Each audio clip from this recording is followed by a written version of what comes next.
everybody, welcome back to the channel. And it's that time again when a doctor must bow down and give up the mantle to a new incarnation. On the 13th of June of this year, 2021, it was reported by The Mirror that there are rumours that Jodie Whitaker as the Doctor will be leaving after she had done not only a handful of episodes, which was 8 episodes, which is due to COVID, she would have a few specials in the year 2022 before then bowing down. And what made this different to any other just rumours of Jodie Whitaker leaving is that this article was written by Nicola McEdam, who had previously broke the news that Bradley Walsh would be appearing in the series as a companion, as well as breaking the news story that the 12th Doctor's final story would be a Christmas special and would be a multi-Doctor story with the first Doctor.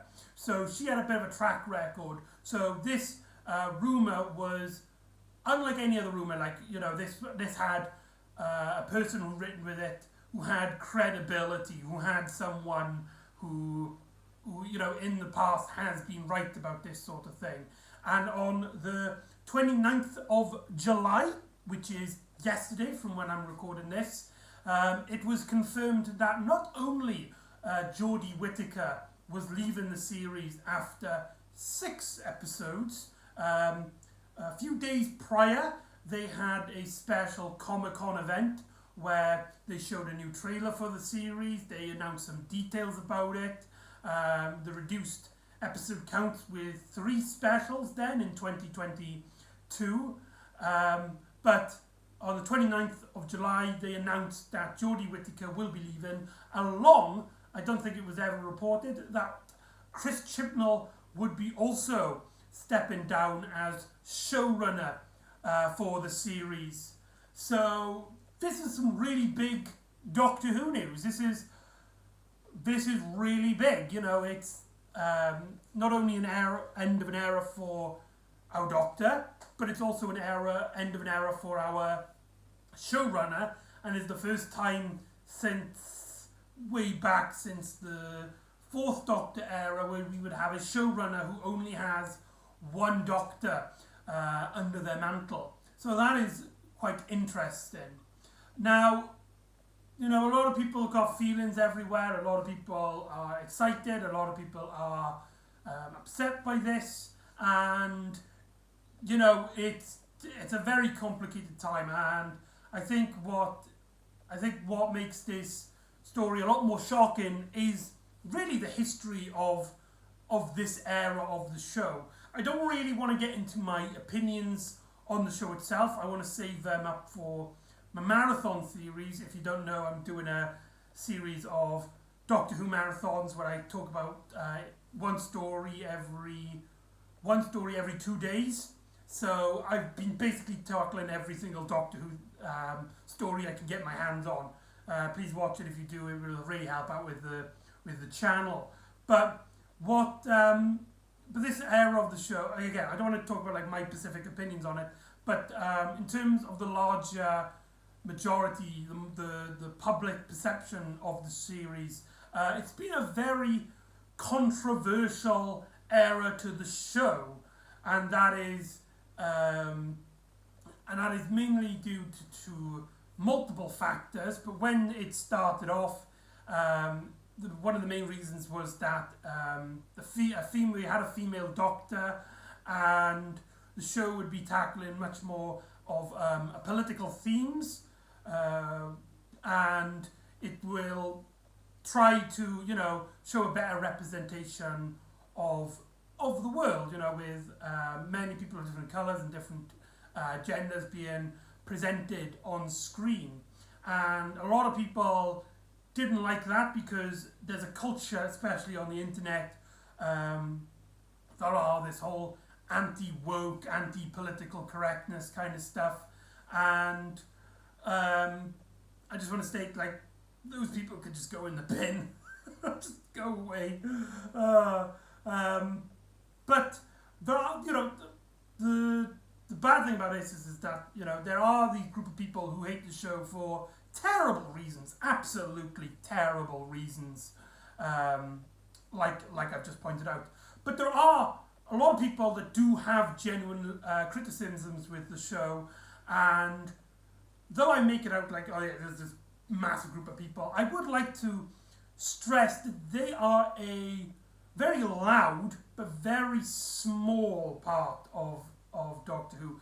A majority of people, I talk to people on forums, I talk to people on Twitter and on Facebook, and a lot of people, whether you like the Whitaker era or not, are really friendly and really, can understand each side of the arguments and are very friendly on understanding what point of view. However, that, like I said, there are a group of people, and what made this era of the show so controversial is that there is this loud, obnoxious area where it's like, if you like this era, if you like Jodie Whitaker, if you like Chris Chibnall, then you're not a true fan. You're just somebody who's trying to push their political agenda, which is quite funny because Jodie Whittaker's first Dalek story is probably the least politically charged Dalek story that the show has ever had, which I find pretty funny. But in terms of my genuine opinions on the era itself, I thought that when Series 11 came out, I've only watched Series 11 twice since when I'm recording this. It'll be 3 times when I rewatch them for the marathon. But from memory serves, I really enjoyed Series 11, and I thought that as a breath of fresh air with the series at that time being handled by Stephen Moffat prior to Chris Chibnall, and he had a lot of stuff in his era that I personally wasn't keen on. He was heavily on continuity, making it really alienated to newer fans. There were also a lot of those big story arc lines, which means you can't really now enjoy a single episode. It has to build up to something. With Series 11, that kind of stuff just seemed to dissipate. We had 10 singular episodes. They were longer in length, but they were singular episodes. And when I mean singular, as in there was no overarching storyline apart from our characters' internal interactions with each other. But in terms of plot, the story is focused on the plot in hand, which I just thought was just a really great, just a break the breath air. And I thought it took a lot of chances, which is really strange because a lot of people criticize Series 11 for not taking enough chances. It's a series which didn't have a story arc, which for modern viewers, that is probably one of the scariest creative decisions you could do. People these days just love story arcs to the point where I think people would forgive a series if they don't like it, if it had a story arc. So a lot of people did criticize the series for not having a story arc, but it was something that I really wanted just to see, and I really enjoyed it. A lot of people did, like I said, a lot of people both had terrible reasons and had good reasons to not like the series. But there are a majority of people, if you took anybody from the street and asked them what their problem with Series 11 was, I think the biggest argument you would get is that it didn't take enough chances and they didn't have a story arc going through, which is 2 criticisms which I personally don't share, but I guess they're fair enough, they're fair game, I guess. I understand that people do like this kind of storyline. So when we had then a New Year's special rather than a Christmas special, then we had a year gap, which a lot of people criticised on Chris Chibnall not caring and stuff and all that kind of rubbish, but in reality it's because the BBC has had many budget cuts. Gone are the days where we can have Doctor Who what's that show called? You know when they did like behind the scenes? Gone are the days where we can have spin-offs. The BBC is on a tight budget and you can't have big bombastic storylines like they did before, which is why the show has been much more quieter than it has. Another thing with Chris Chibnall's era, which has gotten a lot of criticism, is that he's very keeps the secrets to his chest. Like when Stephen Moffat came around, there were many leaks and many details given out before series had started. For example, John Sims was announced as returning as the Master an entire year prior to his episode airing, which is just mental looking back. But Chris Chibnall, he basically kept everything secret. We didn't even know a majority of episode titles until the episode aired, with many people just kind of guessing what the titles are and what the stories would be about and what actual clips are from the episodes. So, that's a big criticism. Another big criticism with the Chibnall era is that we had a massive TARDIS team of 4 characters, the Doctor, Yaz, Graham and Ryan, and because we had these 4 characters all at the same time, there wasn't enough room for them to breathe, for them to develop, and that's a criticism I do kind of agree. I do agree on. I don't think it's as bad as people make it out to be, but it is true that having them all being introduced at the same time and only having one-parters did hurt the development of some characters, with Yaz basically being a non-entity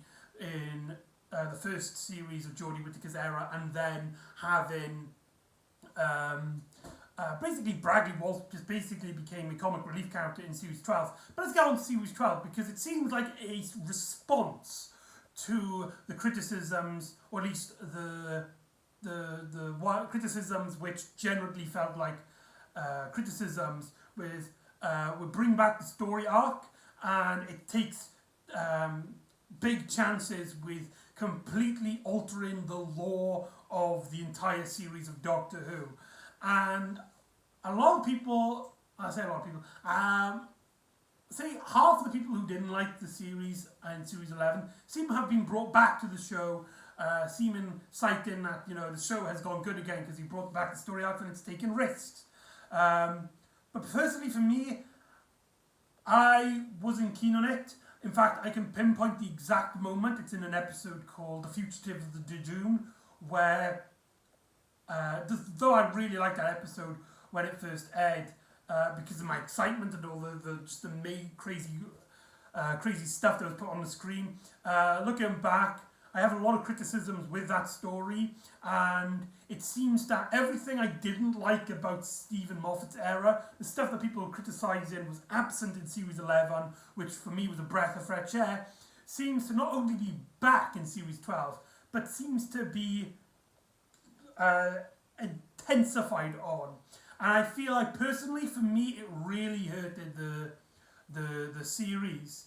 And then obviously, of course, we've got series 13, which hasn't aired yet, which has been announced to be 6 episodes, but it'll be one singular story, very similar to the series-long story Trial of the Time Lord, which is kind of funny because Chris Chibnall, for those of you who don't know, made his first connection with Doctor Who on being in a show back when Trial of the Time Lord aired, criticising Trial of the Time Lord, and there's a video of young Chris Chibnall criticising the current era of the show at that time.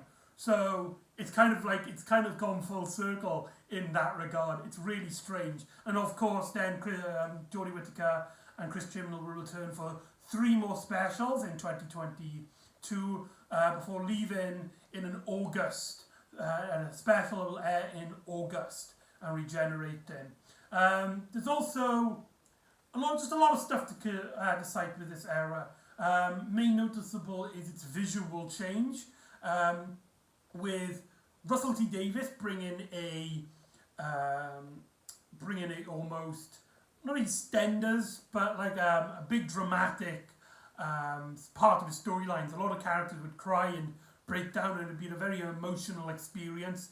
Stephen Moffat brought in not only a fairy tale, but a very bombastic, very movie feels to his stories, whilst Chris Chibnall, who was brought on the series because of his huge success in the TV series Broadchurch, brought a sort of a low-key ITV drama, which it's been described as, style to it. The stories are a lot more toned down compared to what they were in the Stephen Moffat era, and I felt like this. I first was kind of hesitant on this kind of storytelling for Doctor Who, because it's a franchise, a sci-fi franchise. You would have liked to have it as big and bombastic as possible. However, the series itself took a much more slower turn, and I felt like with the historical stories, this really improved them. In fact, in Chris Chibnall's era, the historical stories have always been the standouts, in my opinion. You had Rosa, Demons of the Punjab, the Witchfinders, Nicola Terra's Night of Terror, and The Haunting of Vala Diodati, which have been easily some of the best episodes of the era. I think if you met somebody who did like this era or wasn't keen on this era but did like a few episodes, I can almost guarantee that their favourite episodes would be in that list somewhere. I won't say which one, but mine is my favourite Jodie Whitaker episode is on there. Now, Jodie Whitaker, with Chris Chibnall as well, one of the big criticisms, well, I say big criticism, it's really strange. This is a criticism I really had with his series, of both Series 11 and Series 12, but I haven't heard anyone talk about it. It's really strange. And that is its overuse of dialogue. It generally feels like to me that Chris Chibnall became the showrunner of the series. He had a handful of scripts which he planned for Big Finish, but then decided, you know what, I'm the producer of the series, let's put these into visual format and let's keep the scripts as true to the original scripts as possible. So the series was very dialogue heavy, and if that turned you down, if that's something that you weren't keen on, that there wasn't really much time to breathe. There wasn't a lot of quieter moments. There was a lot of dialogue, a lot of explanations, a lot of speaking in it. That is a criticism I think is 100% completely justified, with certain episodes really downgraded because of it. However, I do feel like some of Jodie Whitaker, let's talk about Jodie Whitaker as an actress, because like I said, she like the entire series is like it's been criticisms upon, with some people saying like they didn't feel her, they didn't buy her as the Doctor, but I feel like that could be the case of what people want from Doctor Who being very different to what we're actually getting, because it seems like every time a new Doctor is like being announced or there's something, everybody goes, I want an older Doctor, I want a more grumpy Doctor, I want a much more serious Doctor.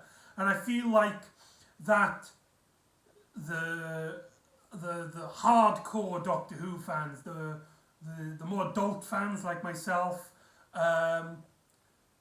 just don't want to see like a really quirky Doctor. A lot of big criticisms were headed towards Matt Smith when he first started, and when Peter Capaldi was starting to go into that direction, a lot of people criticised that. So I still feel like that, not that it's kind of justified, but people were getting tired of a quirky Doctor, and we had yet another quirky Doctor. But I think Jodie Whitaker plays it spectacularly, and some of my favourite moments of the series comes from her technobabble. I feel like in terms of Doctors, she is the best in technobabble.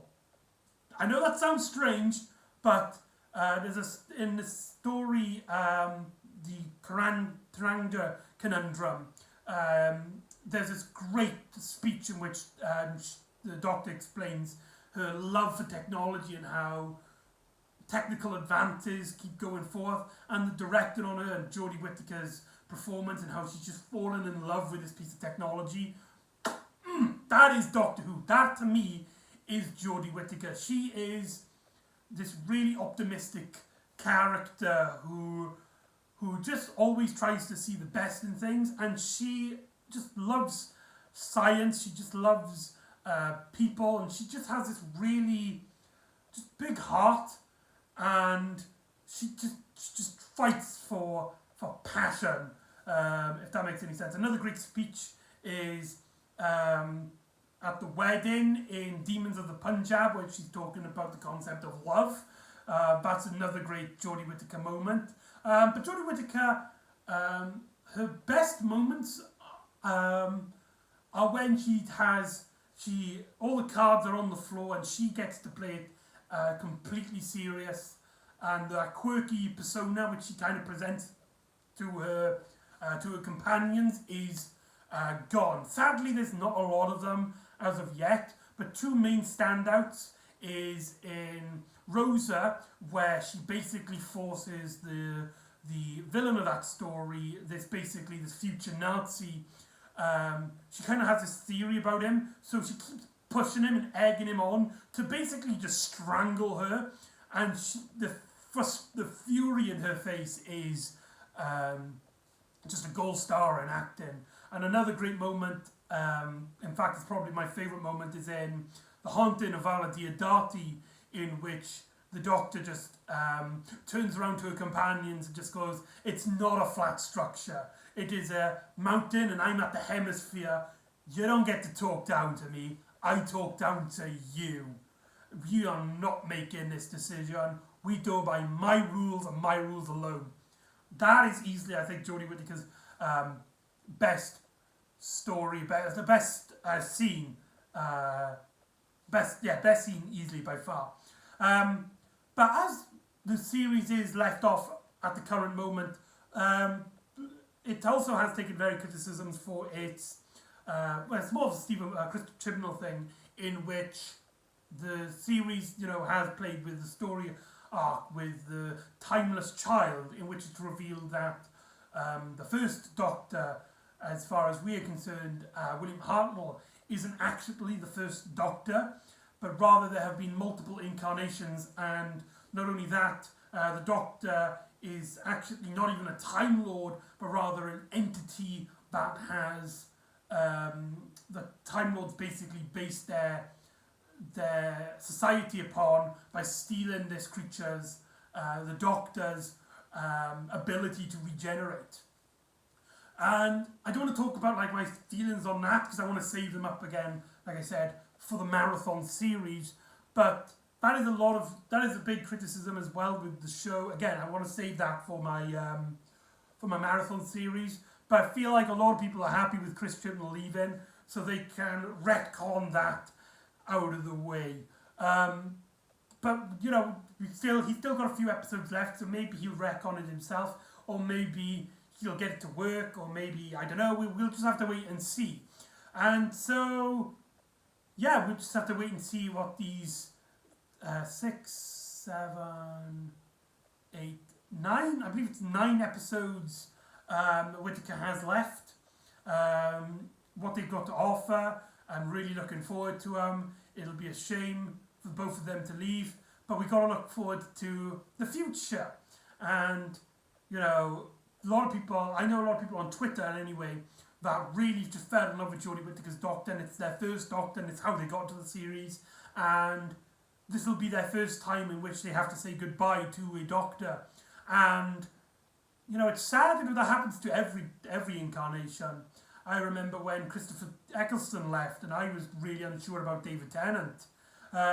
We've all been there, and all I can say is that I hope that the next Doctor, the next showrunner, will get a chance to shine and get a chance to show off.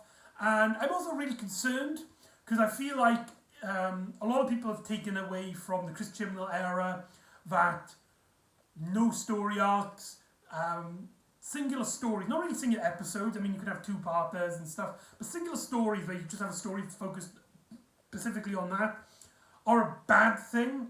So I am really concerned that the next showrunner will look at Chris Chibnall's era, look at the other eras and go, okay, let's make it this big story arc heavy series again. Let's go back to having the hybrids, the Four Knocks, Who is Missy, the Crack in Time, the Silence Will Fall kind of thing. And I'm really not looking forward to that if that's the case.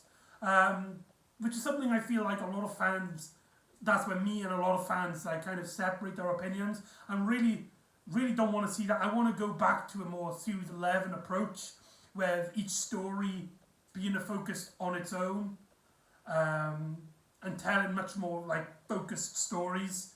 But that's just me. So any ideas for any doctors, any showrunners? In terms of showrunners, I think the best pick, easily, Charlie Brooker, who most of you might be well known for being the showrunner, the creator of A Touch of Cloth, which is a parody of the TV series A Touch of Frost. He would be great. He is also known for producing the anthology series Black Mirror, which somebody with that kind of history with on an anthology series, each story can tell its own thing and has its own morals, its own dilemmas. That is what I want for Doctor Who, and I want that. I think he would be a perfect choice. And also, he's just a really great writer, and a lot of people, I think, would be really happy with him as showrunner. And at the moment, I can't really think of anyone else. Mark Gatiss would be a good one. However, I feel like with his Doctor Who stuff, it's a lot more charming, a lot more happy-go-lucky feeling than what we're used to Mark Gatiss outside of Doctor Who, where he relies on dark humour and he has this great passion for horror movies. In fact, he did this amazing documentary series about horror movies on BBC, which was, if you haven't seen it, go check it out.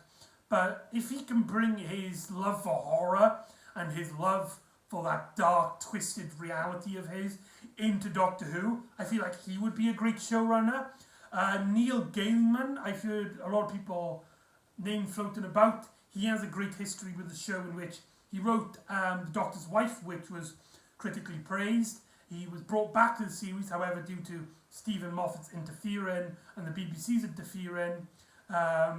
He wasn't happy with that script, and then when it aired, a lot of people weren't happy with that, and that kind of inspired him to become a showrunner of his own, and he then produced Good Omens.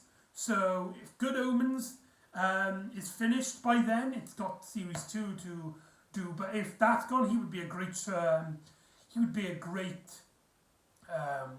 person for showrunner, especially how he's somebody who fights for his own creative control, and his one Doctor Who story which he has creative control over is highly claimed.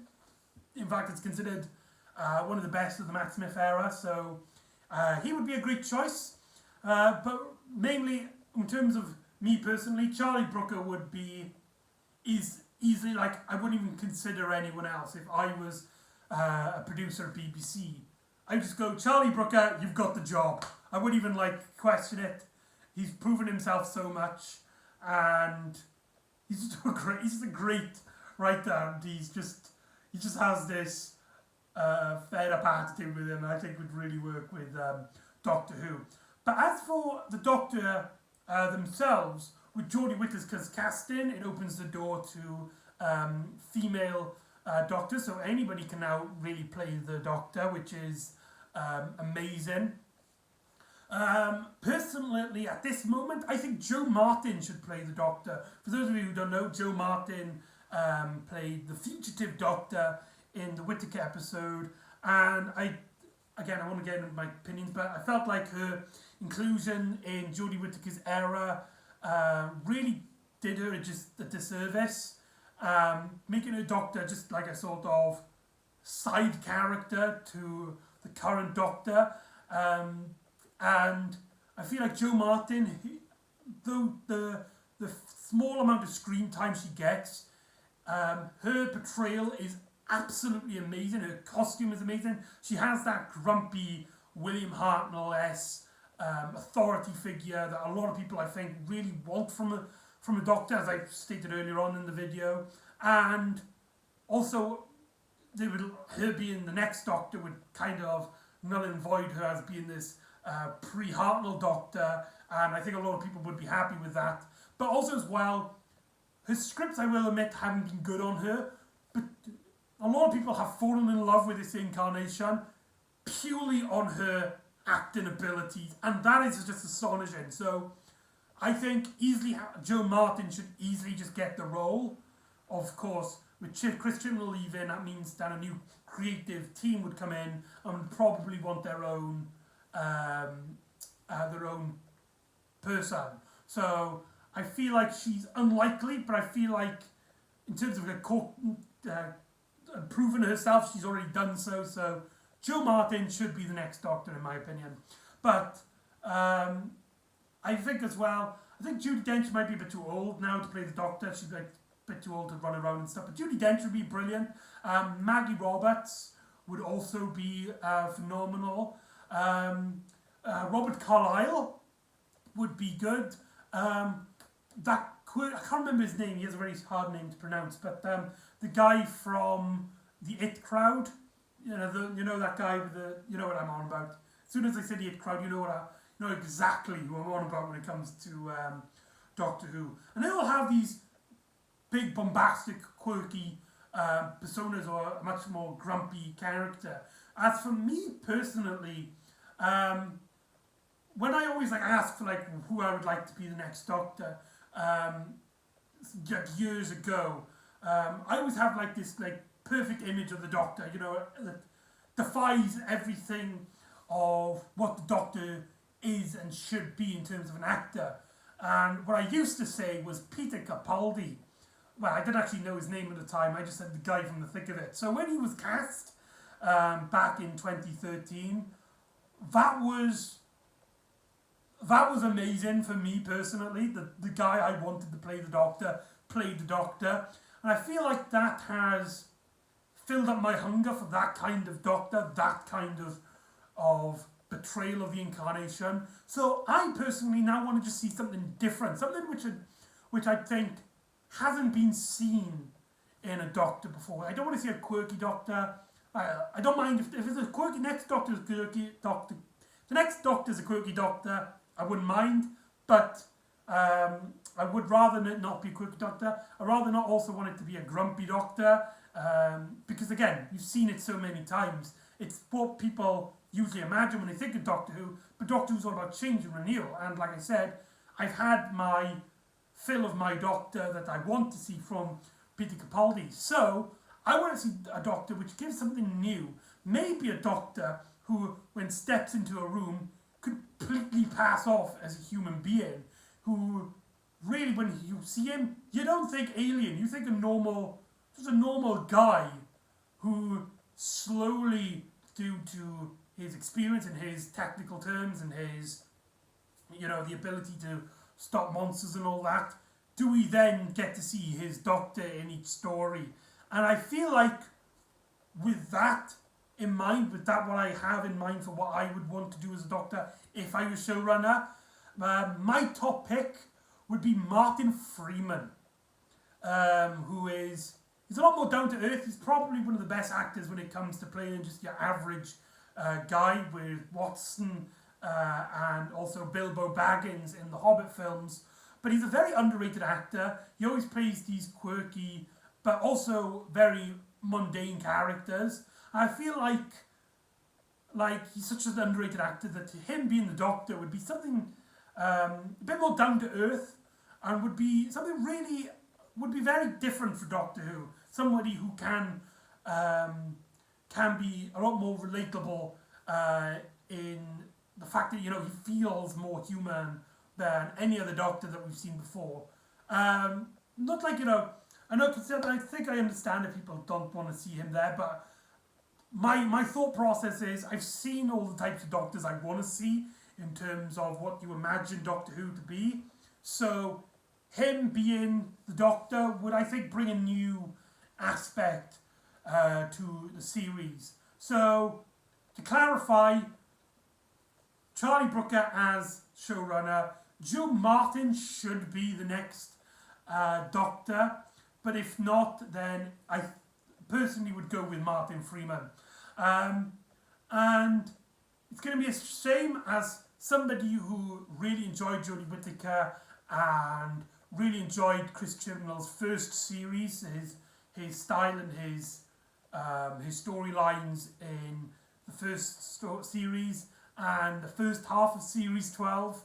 It will be a shame. I hope that the series doesn't take from this and see all the criticisms and see all the controversy with the series and go, oh, it needs to get rid of the political correctness and needs to be story arc heavy again, because that would be taking away easily like the worst aspects of the taking away from the controversy. And just,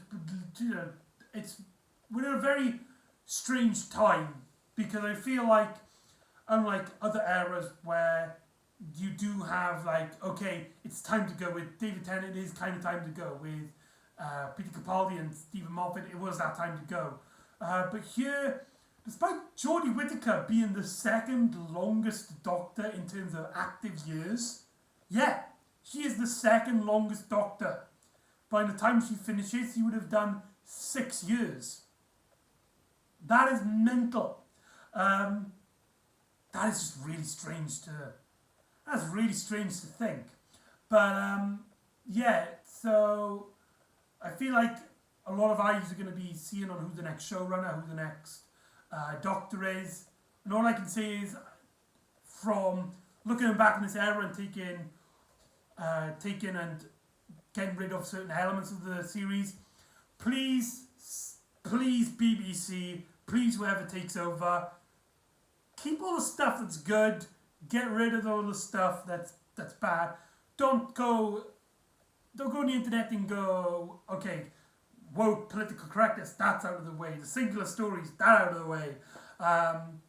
Just focus on being good stories and don't take, I don't know, I'm really worried that the controversy of now is going to affect the series in a negative light later down the line.